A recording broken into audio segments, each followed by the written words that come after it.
So, my name is Rob Haselberg. I'm from the Netherlands and I'm gene positive. And I was part of the session about the many phases about Huntington's disease. I'm Tess from Sweden. For myself, I was talking about having to cope with early symptoms. Hi, I'm Bruce, and I was talking about the many faces about HD session where I was talking about being at risk. Mi nombre es Javier Lafuente y en concreto he hablado como cuidador de una persona con la enfermedad de Huntington, que es mi mujer. I'm Saija and I was part of the many phases of HD and being gene negative.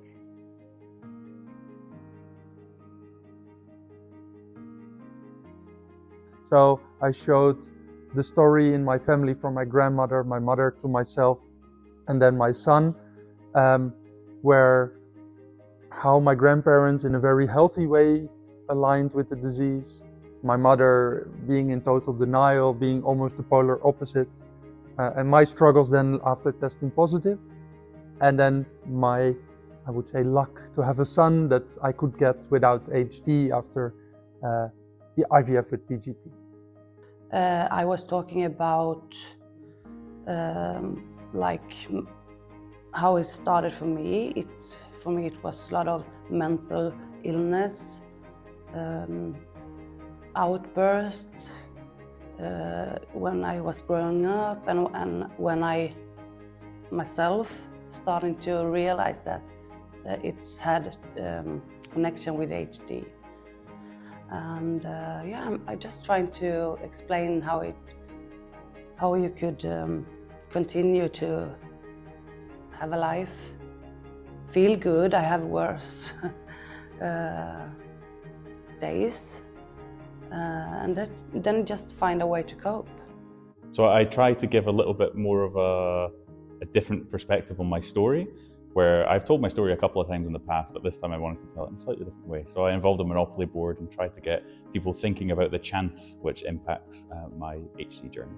A nosotros le damos mucha importancia a dar visibilidad a este tipo de situaciones y tenemos un canal de YouTube que es Vivir con ella. Lo que expresamos es ver cómo es la convivencia y el día a día con una persona con la enfermedad de Huntington, para ver que es posible convivir con este tipo de situaciones.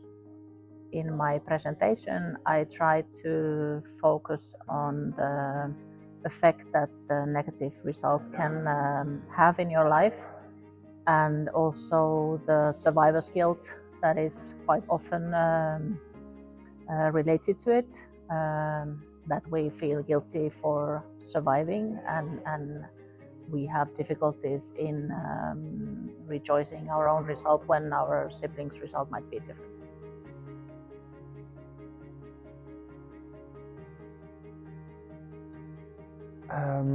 We are a rare disease community, meaning you don't often meet many people that are the same as you. So if you get an opportunity to show all aspects of a disease for an audience like this, it is very empowering for people. It's recognition. So not everybody can resonate with my story, but they can resonate with the other speaker stories as well. And then yeah, it just brings people together, and I had so many warm hugs after that session, and just tears from the audience while I was crying myself as well. So it's just that community feeling, and that is what we need in a rare disease.